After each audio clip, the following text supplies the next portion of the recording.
मेरे चैनल को सब्सक्राइब करें और बेल आइकॉन को दबाएं ताकि मेरे हर वीडियो की नोटिफिकेशन आप तक पहुंचे और लाइक शेयर करना ना भूलें। हेलो दोस्तों, मैं विपिन कुमार आप सभी का विपिन क्लासेस में स्वागत करता हूं। दोस्तों, पिछले वीडियो में हमने जाना था स्वपरागण एवं परपरागण के अंतर के बारे में। आज हम जानेंगे दोस्तों स्वपरागण एवं परपरागण के लाभ एवं हानि के बारे में। तो आइए दोस्तों एक एक करके समझने का प्रयास करते हैं कि क्या होता है स्वपरागण के लाभ और क्या होते हैं स्वपरागण के हानि। तो मेरा जो पहला हेडिंग है दोस्तों स्वपरागण के लाभ, जिसे इंग्लिश में एडवांटेजेस ऑफ सेल्फ पॉलिनेशन कहते हैं। तो पहला हमारा जो स्वपरागण का लाभ है वह होता है दोस्तों कि स्वपरागण की क्रिया में पराग कणों की संख्या अधिक मात्रा में आवश्यकता नहीं होती है। अर्थात हम कह सकते हैं स्वपरागण का जो हमारा पहला लाभ है कि इसमें अधिक संख्या में पराग कणों की आवश्यकता नहीं होती है। पराग कणों की आवश्यकता अधिक से अधिक मात्रा में नहीं होती है दोस्तों, क्योंकि जो स्वपरागण की क्रिया होती है इस क्रिया में पराग कणों का जो व्यय होता है वो अधिक मात्रा में नहीं होता है। इसलिए हमारा पहला लाभ जो होगा कि पराग कणों की संख्या स्वपरागण की क्रिया में अधिक से अधिक मात्रा में आवश्यकता नहीं पड़ती है। जो दूसरा हमारा लाभ है, बेनिफिट्स है, एडवांटेजेस है कि स्वपरागण की क्रिया अत्यंत सरल व सुलभ होती है। तीसरा हमारा जो लाभ है, इससे उत्पन्न स्वपरागण की क्रिया से उत्पन्न जो बीज होता है वह शुद्ध नस्ली होता है दोस्तों, अर्थात प्योर वैरायटीज़ वाला होता है। शुद्ध नस्ली का मतलब क्या होता है फ्रेंड्स, कि जो प्योर वैरायटी का मतलब होता है कि जो भी पेरेंट जनरेशन से जो भी कैरेक्टर्स आए होंगे इस बीज में वह शुद्ध नस्ली का होगा। अर्थात माता पिता लंबे होंगे तो इस बीज से उत्पन्न पौधे भी क्या होंगे, लंबे ही होंगे दोस्तों। उसमें किसी भी प्रकार का मिक्सचर या मिश्रण नहीं होगा दोस्तों। इसी को बोलते हैं शुद्ध नस्ली, प्योर वैरायटीज़। तो स्वपरागण की क्रिया से उत्पन्न जो बीज होगा वह शुद्ध नस्ली वाला होता है। अगला हमारा जो बेनिफिट्स है कि स्वपरागण की क्रिया के दौरान उत्पन्न जो पुष्प होते हैं इन पुष्पों को स्वपरागण की क्रिया के लिए पुष्पों को रंग, सुगंध तथा मकरंद स्रावित करने की आवश्यकता नहीं होती है। अर्थात हम कह सकते हैं फ्रेंड्स कि जिन पुष्पों में स्वपरागण की क्रिया होती है उन पुष्पों को किसी भी रंग की, किसी भी सुगंध की या मकरंद स्रावित करने की आवश्यकता नहीं होती है, क्योंकि दोस्तों स्वपरागण की क्रिया एक ही पुष्प में हो जाती है। क्या होता है स्वपरागण एवं परपरागण दोस्तों, इसे समझने के लिए इस पर बना पिछला वीडियो जरूर देखें ताकि आपको अच्छे से समझ में आए कि स्वपरागण की क्रिया के लिए किसी भी रंग, सुगंध एवं मकरंद आदि की आवश्यकता क्यों नहीं होती है। तो दोस्तों स्वपरागण की क्रिया के लिए किसी भी पुष्प को किसी भी रंग की, सुगंध की या मकरंद स्रावित करने की आवश्यकता नहीं होती है। जो लास्ट हमारा जो बेनिफिट्स है, एडवांटेजेस है स्वपरागण की क्रिया के लिए कि स्वपरागण की क्रिया के लिए अवसर अधिक से अधिक उपलब्ध होते हैं। यदि हम स्वपरागण और परपरागण दोनों की तुलना करें तो स्वपरागण की क्रिया के लिए किसी भी पौधे में स्वपरागण की क्रिया के लिए अवसर अधिक से अधिक मिलते हैं दोस्तों, परंतु परपरागण की क्रिया के लिए अवसर स्वपरागण की अपेक्षा कम मिलता है। आगे हम जानने का प्रयास करेंगे कि स्वपरागण के क्या क्या हानि होते हैं। अभी हमने जाना क्या दोस्तों कि स्वपरागण के क्या लाभ हैं। तो लाभ के बारे में हमने जानने का प्रयास किया कि स्वपरागण की क्रिया से क्या क्या लाभ होता है। अब हम जानने का प्रयास करेंगे कि स्वपरागण की क्या क्या हानि है, जिसे इंग्लिश में डिसएडवांटेजेस ऑफ सेल्फ पॉलिनेशन कहते हैं। तो दोस्तों आइए जानने का प्रयास करते हैं स्वपरागण के हानि के बारे में। तो जो स्वपरागण के पहला हानि है, इसका पहला हानि क्या है कि स्वपरागण की क्रिया से उत्पन्न जो बीज होते हैं वह संख्या में कम होते हैं, हल्के होते हैं, वह आकार में क्या होते हैं, छोटे होते हैं। तो पहला हमारा जो स्वपरागण का हानि है उससे क्या है कि स्वपरागण की क्रिया के दौरान उत्पन्न जो बीज होते हैं वह संख्या में कम, हल्के व आकार में छोटे होते हैं। दूसरा जो हानि है, स्वपरागण की क्रिया से उत्पन्न पौधों में अच्छे व स्वस्थ पौधों के गुणों का सम्मिश्रण नहीं हो पाता है। अर्थात हम कह सकते हैं स्वपरागण की क्रिया के दौरान उत्पन्न जो पौधे होते हैं उसमें अच्छे व स्वस्थ पौधों के गुण का मिश्रण नहीं होता है दोस्तों। अगला जो हमारा हानि है कि इस परागण से उत्पन्न पौधे दुर्बल व अस्वस्थ होते हैं। अर्थात स्वपरागण की क्रिया के दौरान जो उत्पन्न पौधे होते हैं, अर्थात कह सकते हैं स्वपरागण से उत्पन्न पौधा क्या होगा, दुर्बल होगा व अस्वस्थ होता है। आगे हम बात करें स्वपरागण के दौरान जो उत्पन्न पौधे होते हैं उन पौधों के विकास की संभावना कम हो जाती है। जो स्वपरागण की क्रिया के दौरान जो उत्पन्न पौधा होता है फ्रेंड्स, उनका जो विकास होता है वह उनमें विकास की जो संभावना होती है वह कम होती है। जो नेक्स्ट हानि है, स्वपरागण से उत्पन्न बीजों में संकर ओज हाइब्रिड विगर कम होता है फ्रेंड्स। तो दोस्तों स्वपरागण की क्रिया के दौरान उत्पन्न जो बीज होता है उसमें संकर ओज क्या हो जाता है, कम हो जाता है। दोस्तों संकर ओज क्या होता है, संकर ओज का मतलब होता है कि अपने माता पिता से के अपेक्षा जो इस पौधे का जो पेरेंट्स होगा दोस्तों, या अर्थात हम कह सकते हैं कि संकर ओज का मतलब क्या होता है कि संकर ओज का मतलब होता है कि अपने माता पिता के अपेक्षा गुणों का अधिक से अधिक विकास कर लेना दोस्तों। तो जिन बीजों में, जिन पौधों में, जिन जंतुओं में संकर ओज कम होता है, तो इसका मतलब यही कहा जाता है कि अपने माता पिता से जो गुण हैं, बीमारी से लड़ने की क्षमता है, वह क्या है, कम है दोस्तों। तो स्वपरागण की क्रिया के दौरान उत्पन्न जो बीज होते हैं उन बीजों में संकर ओज कम होता है। अर्थात ऐसे इन बीजों में अपने माता पिता की अपेक्षा रोग से लड़ने की क्षमता, गुणों का विकास क्या होता है, कम होता है। इसी को बोला जाता है दोस्तों संकर ओज। यदि संकर ओज ज़्यादा है तो हम कह सकते हैं कि माता पिता से आने वाले जो गुण हैं इस बीज में, इस जंतु में क्या है, संकर ओज ज़्यादा तीव्र है। अर्थात रोग से लड़ने की क्षमता भी तीव्र है। अन्य गुण भी क्या है, अपने माता पिता से ज़्यादा विकसित हैं। लेकिन जो स्वपरागण की क्रिया के दौरान उत्पन्न जो बीज होते हैं उनमें संकर ओज की क्या होती है, कमी होती है। अर्थात अपने माता पिता की अपेक्षा रोग से लड़ने की क्षमता, अन्य गुणों का विकास इसमें कम होता है। इसी को बोला जाता है दोस्तों संकर ओज। आई होप आपको यह संकर ओज समझ में आया होगा, जिसे इंग्लिश में हाइब्रिड विगर कहते हैं।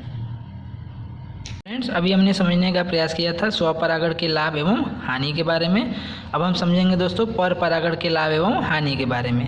तो दोस्तों पहला हमारा हेडिंग जो है परपरागण के लाभ। तो दोस्तों जिसे इंग्लिश में एडवांटेजेस ऑफ क्रॉस पॉलिनेशन कहते हैं। अर्थात परपरागण के क्या लाभ हैं दोस्तों, एक एक करके समझने का प्रयास करते हैं। तो आइए दोस्तों जो परपरागण के पहला लाभ है इसे समझने का प्रयास करते हैं। तो परपरागण के लाभ के अंतर्गत मेरा जो पहला लाभ है कि इससे बनने वाले फल, अर्थात परपरागण के दौरान जो बनने वाले फल होते हैं वह आकार में बड़े, भारी एवं स्वादिष्ट होते हैं तथा बीजों की संख्या अधिक होती है। ये परपरागण का पहला लाभ है। परपरागण की क्रिया के दौरान बनने वाले फल जो होते हैं दोस्तों वह बड़े होते हैं, भारी होते हैं, स्वादिष्ट होते हैं तथा उनमें बीजों की संख्या अधिक होती है। दूसरा हमारा जो लाभ है, परपरागण की क्रिया से उत्पन्न जो बीज होते हैं दोस्तों वह बड़े होते हैं, भारी होते हैं, स्वस्थ होते हैं तथा अच्छी नस्ल वाले होते हैं। अच्छी नस्ल वाली होने का मतलब क्या होता है दोस्तों, जिसमें उपज, पैदावार करने की क्षमता बढ़ जाती है दोस्तों, पैदावार उनसे अधिक होती है। अर्थात जो परपरागण की क्रिया के दौरान उत्पन्न जो बीज होते हैं उनसे पैदावार बढ़ जाती है, उपज बढ़ जाती है दोस्तों। नेक्स्ट हम बात करेंगे परपरागण के तीसरे लाभ के बारे में कि इन बीजों से उत्पन्न पौधे बड़े, भारी, स्वस्थ एवं सक्षम होते हैं तथा इनमें प्रतिकूल परिस्थितियों का सामना करने की क्षमता भी क्या होती है, अधिक होती है दोस्तों। तो परपरागण के क्रिया के दौरान उत्पन्न जो बीज होते हैं उन बीजों से उत्पन्न जो पौधे होते हैं वह आकार में बड़े होंगे, भारी होते हैं, स्वस्थ होते हैं, हेल्दी होते हैं और सक्षम होते हैं। रोगों से लड़ने की उनमें सक्षमता ज़्यादा होती है दोस्तों तथा इनमें प्रतिकूल परिस्थितियों का सामना करने की क्षमता भी अधिक होती है।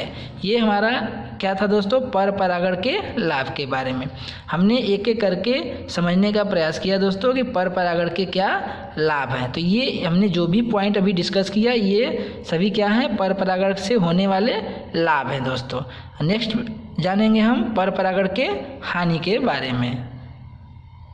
तो फ्रेंड्स समझने का प्रयास करते हैं पर परागण के क्या क्या हानि है, जिसे इंग्लिश में डिसएडवांटेजेस ऑफ क्रॉस पॉलिनेशन कहते हैं। तो जो मेरा पर परागण का पहला हानि है, पर परागण की क्रिया अनिश्चित अनसर्टेन होती है दोस्तों, अनिश्चित समय तक होती है। क्यों होती है दोस्तों, क्योंकि पर परागण की क्रिया के लिए वायु, जल एवं जंतु की आवश्यकता होती है, अर्थात यह पर परागण की क्रिया वायु, जल एवं जंतु पर निर्भर होती है। तो पहला हमारा जो पर परागण का हानि है वह क्या है दोस्तों, कि पर परागण की क्रिया अनिश्चित समय तक होती रहती है, क्योंकि पर परागण की क्रिया के लिए वायु, जल एवं जंतु पर निर्भर होती है। अर्थात हम कह सकते हैं पर परागण की क्रिया के लिए वायु, जल एवं जंतु की आवश्यकता होती है, इसलिए यह क्रिया अनिश्चित समय तक होती रहती है। अगला हम बात करेंगे कि पर परागण की क्रिया के लिए साधनों या माध्यमों की समय पर उपलब्धता न होने पर अधिकांश पुष्प परागित होने से बचे रह जाते हैं। अर्थात इसका मतलब क्या हुआ दोस्तों, कि जो हमारे पर परागण की क्रिया के लिए जो माध्यम होता है, माध्यम हमने पिछले वीडियो में बताया था दोस्तों कि कौन कौन से ऐसे माध्यम है जो परागण की क्रिया के लिए, पर परागण की क्रिया के लिए आवश्यक होता है। वायु, जल एवं जंतु, यही तीन हमने माध्यम बताया था दोस्तों। यही मुख्य तीन माध्यम होते हैं जो पर परागण की क्रिया के लिए आवश्यक होते हैं दोस्तों। तो पर परागण के क्रिया के लिए दोस्तों जो माध्यम की आवश्यकता होती है वो माध्यम कौन कौन है, वायु, जल एवं जंतु। तो यही जो माध्यम है इनका ही समय पर उपलब्धता नहीं हो पाता है। जब समय पर उपलब्धता नहीं हो पाता है तो जिस कारण समय से ये उपलब्ध नहीं हो पाएंगे, वायु समय से न मिल पाया, समय से जल नहीं मिल पाया, समय से कोई ऐसा जंतु न मिल पाया जिसके द्वारा पर परागण की क्रिया होती है, तो इनके समय से उपलब्ध न होने की वजह से अधिकांश जो फूल होते हैं वह उनमें परागित होने से वो क्या हो जाते हैं, बच जाते हैं, अवशेष रह जाते हैं, अर्थात उनमें परागण की क्रिया नहीं हो पाती है। नेक्स्ट हमारा जो है पर परागण के लिए पुष्पों को दूसरे पुष्पों पर निर्भर रहना पड़ता है। ये इसका डीमेरिट्स है दोस्तों, डिसएडवांटेजेज है, हानि है दोस्तों। पर परागण की क्रिया के लिए किसी भी पुष्प को दूसरे पुष्प पर निर्भर रहना पड़ता है। क्यों रहना पड़ता है दोस्तों, क्योंकि दूसरे पुष्प का ही तो जो परागकण है वह दूसरे पुष्प के वर्तिकाग्र पर जाएगा, तभी तो परागण की क्रिया होती है। तो दोस्तों पर परागण की क्रिया के लिए पुष्पों को दूसरे पुष्पों पर निर्भर रहना पड़ता है। नेक्स्ट अगर हम बात करें पर परागण की क्रिया के लिए कीटों को आकर्षित करने के लिए पुष्पों को चटकीले रंग का होना चाहिए, उनके जो दल हों वो बड़े आकार के होना चाहिए, पुष्प जो सुगंधित होना चाहिए तथा पुष्प जो होगा वो मकरंद उत्पन्न करने वाला होता है दोस्तों। अर्थात हम कह सकते हैं कि पर परागण की क्रिया के लिए कीटों को आकर्षित करने के लिए पुष्पों का क्या होना चाहिए, चटकीले रंग का होना चाहिए, रंगीन होना चाहिए, उनके जो दल हैं वो बड़े होना चाहिए, पुष्प सुगंधित होना चाहिए, मकरंद उत्पन्न करने वाला होना चाहिए दोस्तों। ये ऐसा होगा तभी कीट उन पुष्पों की तरफ आकर्षित होंगे। इन सब में अधिक पदार्थ का अपव्यय और अधिक ऊर्जा का ह्रास होता है। तो दोस्तों किसी भी पुष्प को चटकीले रंग, बड़े दल, सुगंधित, मकरंद उत्पन्न करने के लिए उन्हें बहुत अधिक मात्रा में अपव्यय और अधिक मात्रा में ऊर्जा का ह्रास करना पड़ता है। यह इसका एक हानि है दोस्तों पर परागण की क्रिया के लिए, कि किसी भी पुष्प को क्या होना चाहिए, ज़्यादा से ज़्यादा ऊर्जा लगाकर क्या होना चाहिए, पुष्प को रंगीन बनाना पड़ेगा, बड़े दल होना चाहिए, सुगंधित होना चाहिए, मकरंद उत्पन्न करना चाहिए।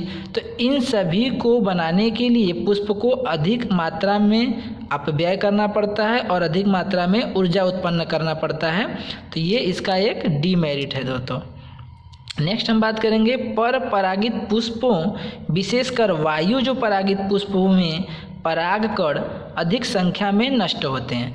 तो जो पर परागित पुष्प होते हैं दोस्तों, पर परागण की क्रिया जिसमें होती है, ऐसे पुष्प जिनमें पर परागण की क्रिया होती है उसे पर परागित पुष्प कहते हैं।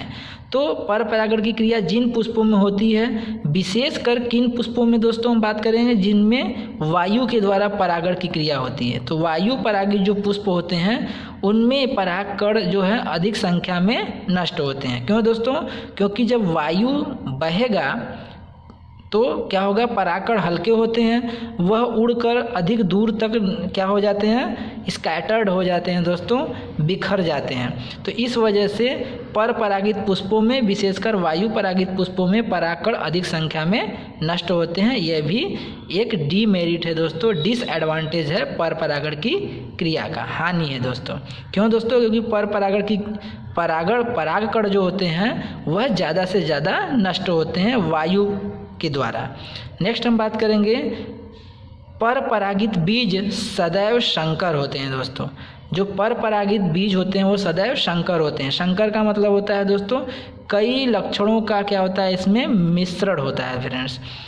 जैसे माता पिता में ऐसे बहुत सारे लक्षण होंगे जो बच्चों में आ जाते हैं, तो उनमें जो कुछ लक्षण दिखाई देते हैं, कुछ लक्षण नहीं दिखाई देंगे। जो दिखाई देता है दोस्तों हमने बताया था कि वह प्रभावी लक्षण होता है, परंतु जो नहीं दिखाई दे रहा वो क्या है, उनमें दबे हुए के रूप में पड़ा हुआ है। तो ऐसे बहुत सारे लक्षण हैं जिनको मिश्रित रूप से उस बीज में पड़ा होगा, उसी को बोलते हैं संकर बीज।